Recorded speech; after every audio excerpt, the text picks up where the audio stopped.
가기서는 증시 각도기. 네, 안녕하세요. 젊은 투자 증시 나침판 안지원입니다. 네, 안녕하십니까. 시원투자 증시 각도기 곽상준입니다. 요즘 투자가 쉽죠? 네. 네. 어려운 한 달을 지나고 나니까 투자가 쉽습니다. 네. 이렇게 좋아도 되나 싶을 정도로 네. 좋은데 좀 그럴수록 좀 한편으로는 또 캥기는 이게 마음. 오래 가진 않을 텐데 이런 불안감도 조금씩 들긴 합니다. 불안감이 확신으로 들 때 조심하자고요. 네. 불안할 때는 즐기셔도 될 것 같습니다. 네. 네. 분위기 심상치 않죠? 네. 오늘 사실 장은 좋지는 않았는데 예. 코스피는 0.1% 오르는데 그쳤고요. 코스닥은 0.95% 빠졌습니다. 네, 미국 시장 선물이 빠지니까 아무래도 거기에 대한 경계감이 있긴 한데 분위기는 심상치 않았어요. 네. 계속해서 환이 정상적이지 않아요. 네. 그렇죠. 근데 우리한테 유리하게 정상적이지 않아. 네, 그런 상황인 것 같습니다. 오늘도 외국인들이 거래소에서 엄청난 규모의 매수를 했죠. 네. 거래소 말씀드리면 개인은 8천억 매도를 했지만 네. 외국인은 그대로 다 받았습니다. 네. 8천억 매수를 했고요. 기관은 40억 매도. 그리고 코스닥은 개인이 6,400억 매수했고요. 네. 외국인은 여기선 팔았습니다. 3,300억 매도. 네. 기관은 한 2,800억 매도를 했습니다. 그러니까 어제 오늘 거의 지금 거래소에서 2조 가까운 돈을 산 거야. 네, 그러네요. 굉장히 기록적인 일이거든요. 저는 개인적으로 이렇게 생각합니다. 코스닥보다는 거래소에 싼 주식이 월등히 많아요. 월등히 많아. 저가 외국인이라도 일단 거래소부터 사놓고 시작할 것 같아요. 그러니까 사야 될 게 많은 입장에서 싼 거부터 먼저 싹 걷어들여야지. 그런 생각이 많이 드네요. 저는. 미국도 사실 비슷하잖아요. S&P 지수보다는 나스닥 지수가 코로나 이후에 훨씬 더 많이 올랐고 우리나라도 코스닥이 코스피보다는 조금 더 많이 올랐던 것 같습니다. 그래서 그런지 뭐 코스피 위주로 많이 들어오는 것 같고 그에 따라서 원달러 환율도 지금 1,120원 네, 20원이에요. 초반대까지 지금 떨어진 상황입니다. 1,120원까지 놀라운 정도의 속도죠. 네. 네. 그나마 틀리지 않는 가이드를 좀 해드렸다는 거는 좀 다행인 건데 소발의 쥐를 잡았다 이런 생각도 듭니다. 네. 사실 워낙, 최근에 폭등한 거 생각하면 오늘의 코스닥 1% 좀 안 되는 하락 정도는 뭐 이 정도는 충분히 그럴 수 있다. 의뢰지 뭐. 네. 그리고 이제 사실은 바이오 쪽이 많이 빠졌어요. 바이오 쪽이 네. 밸류에이션이 측정이 안 되는 기업들이 많이 빠진 거라서 합리적이고 납득할 정도의 수준 아닌가 하는 생각이 듭니다. 근데 이 달러 원이 지금 1,120원 78전이거든요. 굉장히 네. 빠른 속도예요. 지금 전 세계 통화 중에 최고 강세 통화 원화로 지금 기록이 되고 있는 이 상황들이 과연 앞으로 우리 증시에 어떻게 반영될 것이냐. 일단 저희들이 예상했던 대로 외국인들이 드디어 사실은 뭐 제가 예상했던 것보다 한 달 늦게 지금 들어오기 시작을 하고 있는 거니까 한번 잘 이 부분 주목해서 봐야 될 것 같습니다. 네, 들어온 이유 중에 하나로 한국 GDP 성장률 전망치를 이제 해외 IB에서 계속 네. 높이고 있는데요. 국제금융센터 자료를 보면은 이제 골드만삭스나 이제 JP모건 등의 이제 9개 정도의 IB가 한국 경제 성장률 전망을 했습니다. 네. 평균 지금 마이너스 1.2% 전망하고 있고요. 직전에 1.4% 마이너스를 전망을 했거든요. 네. 예, 조금 올랐고요. 내년도 성장률 전망치도 3.2에서 3.3%로 소폭 상향 조정을 했습니다. 네. 네. IMF도 기존에 6월 전망 때는 마이너스 2.1이었는데 10월 전망에는 마이너스 1.9로 소폭 상향을 했고요. 현재 한국은행은 마이너스 1.3, KDI는 마이너스 1.1을 전망하고 있는 상태입니다. 조금씩 계속 올려가고 있습니다. 네. 네. 근데 이 같은 수치는 이제 미국 대선 결과에 따른 영향이 반영되기 이전 수치거든요. 네. 10월 수치니까요. 예. 근데 이제 우리금융연구소에 따르면 바이든의 승리는 21년 한국 성장률을 0.1에서 0.3%포인트 상향할 수 있는 요인이다라고 얘기를 하면서 네. 바이든 당선이 확정이 된다면 네. 내년 성장률에는 조금 더 긍정적인 모습을 보여줄 수 있을 것 같습니다. 아무래도 국제 교역이 조금 더 원활해지면서 한국의 중간재 판매가 나쁘지 않을 것 같다. 뭐 이런 예상이 깔려 있는 거겠죠. 네. 네. 그리고 미국 같은 경우에는 지금 코로나 확진자가 12만 명 돌파했다는 소식이 나왔습니다. 정말 대단하다. 네. 3일에 9만 명, 4일에 10만 명, 5일에는 갑자기 12만 명으로 껑충 뛰었습니다. 사실은 코로나가 대선에 묻혔어. 네. 주식시장에서 이제 언급도 안 돼. 그러니까 이게 그렇죠. 뭐냐면 사실은 별로 영향이 없었던 거야. 근데 이제 주가 떨어지면 왜 떨어졌지? 코로나가 많이 걸렸나? 그럼 이것 때문이야 하고 끄집어 와가지고 주가 빠진 거 이것 때문이에요라고 설명했을 뿐인 것 같아. 저는 정말 그렇게 느껴져요. 아니, 어쩜 이렇게 소외가 될 수 있어? 악재로서? 야 이렇게 많이 정말 이게 나라니?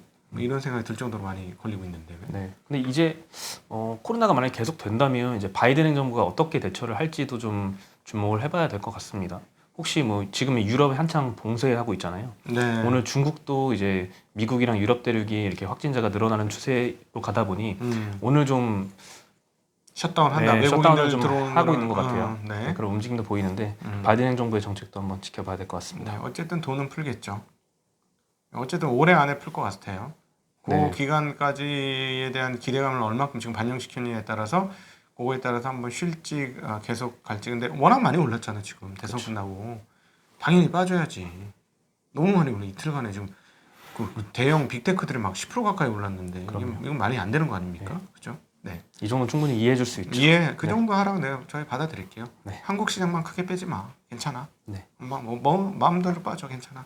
네, 그리고 이제 네. 바이든의 탄소 국경세 얘기인데요. 이게 네. 중국을 겨냥했다는 얘기가 있습니다. 근데 여기에 국내 업체들이 오히려 타격을 받을 수도 있다라는 얘기가 나왔는데요. 바이든의 친환경 정책 요거에 따라서 굉장히 수혜주가 많이 돋보였었잖아요. 네. 지금까지는. 뭐 풍력주라든가 신재생 주식들. 그렇죠. 근데 반대로 여기에 타격을 받을 수 있는 섹터도 한번 고려는 해봐야 될 것 같은데요. 탄소 배출이 많은 제조업에 타격이 아마 되겠죠. 네, 바이든이 당선 후에 이제 파리 기후 협약에 재가입하고 10년간 1.7조 달러를 기후 변화를 위해 집행하겠다고 밝혔고요. 네. 미국과 교역하는 국가에 2025년까지 탄소 국경세를 도입하겠다라고 얘기를 했습니다. 이 탄소 국경세란 국내에서 탄소 배출 저감에 발생하는 비용을 이 자국 수출 기업에는 지원금으로 보전을 하고 네. 반대로 타국 수입 기업에는 부담금으로 부과를 하는 겁니다. 이 정책은 이제 기후 변화에 대응하는 목적도 있겠지만 한편에서는 중국에 대해서 우회적인 통상 압박이 아닌가 이런 네. 얘기도 있습니다. 네, 근데 중국이 당연히 세계 1위 탄소 배출 국가이기 때문에 네. 여기에는 뭐 타격을 받을 수도 있겠죠. 근데 문제는 이게 한국에 더 큰 영향을 끼칠 거라는 우려도 존재를 합니다. 네. 중국의 완제품은 한국의 재료 가지고 만드는 경우가 상당히 많으니까. 그렇죠. 네, 탄소 배출이 많은 석유화학이나 철강 등의 이제 수출 관세의 모습으로 영향을 네. 줄 수 있을 것 같고요. 네. 아직까지는 뭐 탄소 국경세가 어떻게 부과가 될지 아직 구체화되지는 않았습니다. 예. 그래서 아직도 뭐 시장에선 반영을 하지 않았고요. 네. 그리고 화학이나 이런데 요즘에 실적들이 너무 잘 나오고 네. 있기 때문에 아직까지는 뭐 시장에서 우려하고 있는 단계는 아닌데요. 지금 실적 발표는 쪽쪽 진짜 어마무시한 실적이 나오고 있어요. 그렇죠? 네, 그 조금 전에 롯데케미칼이 실적 발표를 했거든요. 예. 보고서 깜짝 놀랐습니다. 예. 어닝 서프라이즈가 너무 많이 떠가지고 잠깐 말씀드리면은 3분기 매출액은 사실 컨센이랑 좀 비슷했고요. 네. 근데 영업이익이 컨센서스가 1,200억대였는데 발표를 1,940억을 했습니다. 네. 네. 전 분기 대비는 489% 상승한 거고요. 야. 물론 전년 동기 대비는 한 40% 줄은 수치이긴 합니다. 네네. 근데 이제 예상보다 너무 높게 뛰었기 때문에 네. 순이익 같은 경우에도 1,400억 발표를 했고요. 컨센서스는 네. 900억이었습니다. 예. 야, 이러면 애널리스트를 일 못하지. 장사 못해 애널리스트 이렇게 많이 틀리면은. 적당하게 하세요. 아니면 좀 가르쳐 주든가 애널리스트한테 네. 실적. 사실 화학 그 주들이 주가가 굉장히 많이 계단식으로 계속 올랐거든요. 그렇죠. 그 이유가 있었던 걸로 보이고요. 4분기에는 뭐 더 좋을 거다라는 예상도 하고 있습니다. 그럴 수 있겠어요. 네. 그리고 오늘 아까 바이오 종목들의 좀 하락을 오늘 많이 돋보였다고 빠졌어요. 말씀해 주셨는데 네네. 코스닥 하락에 아주 주요 역할을 했죠. 네, 근데 뭐 바이오 대형주는 아니지만 이슈가 있었던 종목 한 두 가지 언급을 해드리면 한스 바이오메드가 이제 주가가 좀 계속 폭락 중인데요. 네. 어떤 매체에서 4일에 한스 바이오메드가 유방 보형물 벨라젤에 대해서 불법 제조 혐의로 경찰 조사를 받고 있다라고 보도를 했습니다. 회사 측에서는 이제 일부 제품에서 허가 기재 사항 오류가 발생했다. 인체에 해로운 게 아니다. 안전성을 충분히 입증할 연구 자료를 많이 갖고 있다라고 대응을 했고요. 하지만 주가는 4일에 14% 빠졌고 5일에 7% 빠졌고 오늘 또한 10% 정도 빠진 것 같습니다. 많이 빠지네. 네, 이 와중에 근데 좀 특이할 점은 대주주는 계속 매수를 하고 있어요. 네. 4일에 이제 14% 빠졌을 때 대주주가 6억 정도 매수를 했고요. 3만 주. 그리고 그 다음 날 또 빠지니까 2만 주를 추가로 4억치 정도를 매수를 해서 총 10억치 정도 네. 대주주의 개인 자금을 매수를 했습니다. 저런 건 뭐 자신 있으면 저렇게 하면 좋죠. 그렇죠. 네. 자신이 있다는 표시겠죠, 아무래도. 네. 네. 저도 사장이라면 저렇게 하겠습니다. 네. 뭐 아니야 이러면서 사겠습니다. 네. 네. 뭐 아주 큰 금액은 아니지만 그래도 적은 금액도 아니죠. 근데 언제 사장이 되지? 대주주는 금방 될 수 있다, 그죠? 아, 대주주는 대주주는 금방 될 수 있어요. 근데 기준이 올라갔는데 조금 더 걸리죠. 금방 됩니다. 금방 걱정하지 마세요. 보여드릴게. 네. 네. 네. 그리고 또 하나 이제 ABL 바이오는 이제 항체 치료제를 기존에 이제 다국적 제약사인 하이파이 바이오하고 이제 개발에 합의를 했었거든요. 음흠. 그래서 치료제를 개발하려고 했었는데 요 사업성 우려 때문에 협상이 종료됐다고 합니다. 예. 그래서 치료제 개발이 중단돼서 오늘 9%나 하락을 했습니다. 예. 네. 그리고 오늘 바이오 무서워 이러면 진짜. 그렇죠. 네. 바이오는 항상 이런 이슈를 조심을 해야 될 것 같은데 네. 뭐 미리 알 수가 없으니까 좀 그치. 무섭긴 합니다. 무서워. 네, 오늘 페드에서 기준금리 동결을 했죠. 그렇죠. 0에서 0.25% 범위고요.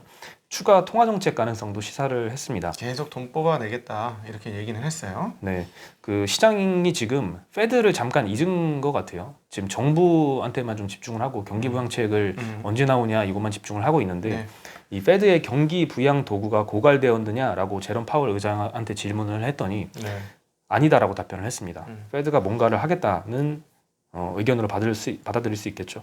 그래서 향후 이제 경기 부양을 위한 적극적인 행보가 나올 게 아닌가 뭐 이런 기대감도 있는 것 같습니다. 총자산은 계속 줄지 않고 있어요. 조금씩 계속 늘고 있습니다. 네. 그래서 그 시장이 안정적인 이유 중에 하나 그거죠. 총자산을 줄였다면 시장이 이렇게 안정적이지 않을 거라고 저는 개인적으로 생각합니다. 네, 매달 뭐 채권매수 계속 하고 있으니까요. 음. 그리고 또한 바이든 정부가 출범을 했을 때 페드의 역할이 커질 것이라는 전망도 있는데요. 예. 트럼프가 사실 페드의 의사 결정에 사사건건 뭐 기준금리 그렇지. 내려라 왜 안 내리냐 계속 개입을 했잖아요. 그렇죠. 겉으로 보기엔 역대 최대 개입이었어. 그렇죠. 네.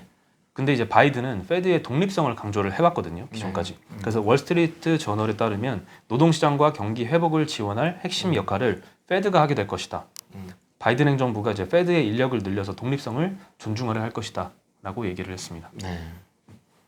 네, 그리고 마지막으로 이제 광군제가 지금 11월 11일인데 11일, 사실 11일. 이게 1차 행사, 2차 행사로 나눠서 올해는 진행을 한다고 합니다. 작년에도 이미 신기록 한번 찍었었죠. 어마무시한 그 수십 조 됐죠. 네, 그때도. 매년 신기록인데요. 예. 예, 이번에는 1차 행사, 2차 행사 나누는데 1차 행사는 11월 1일부터 3일까지, 2차 행사는 11월 11일 빼빼로데이 날 당일입니다. 네. 네, 근데 이번에 1차 행사에서 LG생활건강, 아모레퍼시픽 등의 국내 화장품 업체들이 신기록을 달성을 했다고 합니다.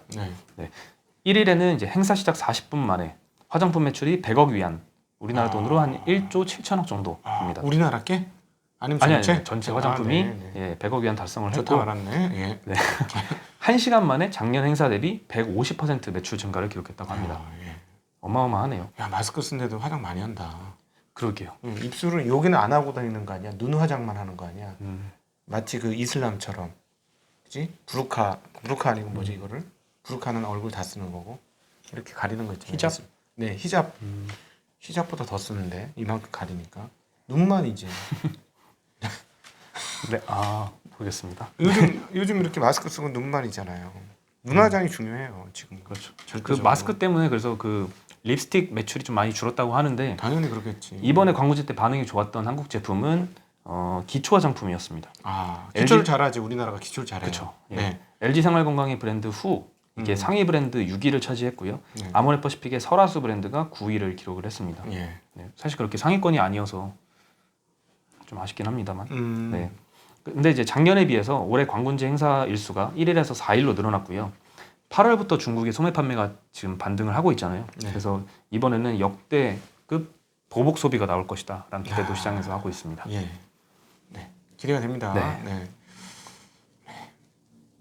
끝이에요? 네, 끝입니다. 이렇게 좋은 날 왜 이거밖에 안 해? 운영은 잘 되셨어요?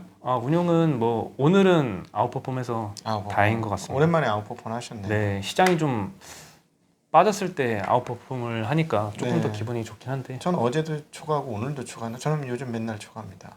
네, 초과 수익이 계속 나고 있어요. 그렇군요. 분발하십시오. 분발하겠습니다. 네, 네, 이제 또 벌써 주말입니다. 주말입니다. 야, 근데 이번 주는 진짜 마무리 잘 됐어. 지난주 우리 진짜 막 모자 쓰고 탈 쓰고 정말 다들 좌절하고 계실 분들을 위해서 정말 마음이 안 좋아서 우리라도 행복하고 즐겁게 하자. 코미디언 개념으로 막 했었는데 오늘은 뭐 좀 상당히 여유 있네요. 지난주에 비해서. 네, 사실 항상 금요일에 주가가 올라야지 기분 좋게 주말을 맞이한다 이 얘기를 지금 한 3주째 한 것 같은데 네, 지난주까지는 계속 금요일에 빠졌어가지고 그렇죠. 주말에 좀 걱정스러웠는데 네, 이번 주말은 좀 편히 보내셨으면 하셨으면 좋겠습니다. 네, 이번 좀 뭐 편하게 뭐 미국 시장 좀 빠져도 됩니다. 네, 좀 빠져도 되고 그리고 역시나 지금부터 계속 중요한 거는 원화 환율이 어떻게 될 것이냐 그리고 원화 환율에 따라서 외국인들은 어떤 포지션을 취할 것이냐 한국 시장에서 이 부분 굉장히 중요한 것 같습니다. 네. 자 그러면 외국인 들어오면 뭐가 들어올까요? 어디에 들어올까요? 그것도 고민 한번 해봐야 되겠죠. 네. 어디 들어올까? 외국인이요? 네, 한국 주식을 살 때. 어디가 들어올까요? 실적 기대감 대형주 중에 싼 주식 들어오지 않을까요? 네. 지금까지도 그렇게 해왔던 것 네, 같아요. 대형주 중에 싼 주식을 들어오겠죠. 그런 흐름들을 잘 포착해서 만약에 좀 소외됐던 주식들이 올라갈 수도 있을 것 같아요. 뭐 외국인 투자자 중에 상당수는 가치 투자자일 가능성이 있으니까 그런 가능성도 열어두고 아마 대표주들로 매입이 될 가능성도 굉장히 크다. 뭐 대표주들과 저렴한 주식을 같이 보시는 게 필요하지 않을까 하는 생각 듭니다. 네. 네, 외국인들이 삼은 시즌 2예요. 우리 곽현세 연구원이 내년도에 백두산 본다고 했잖아요. 2,744포인트죠. 네, 2,744m 백두산 보고 온다 이랬는데 분위기 보니까 잘하면 그렇게 될 수도 있겠다는 생각도 들어요. 네. 네, 뭐 그렇게 예측을 하는 게 아니고 외국인들이 주포로 들어와서 원화 강세가 어디까지 이루어질까? 그럼 예전처럼 한 1,050원? 예전에 얼마죠? 1,080원인가 1,050원인가 그 할 때 2018년에 지수 2,600까지 갔었어요.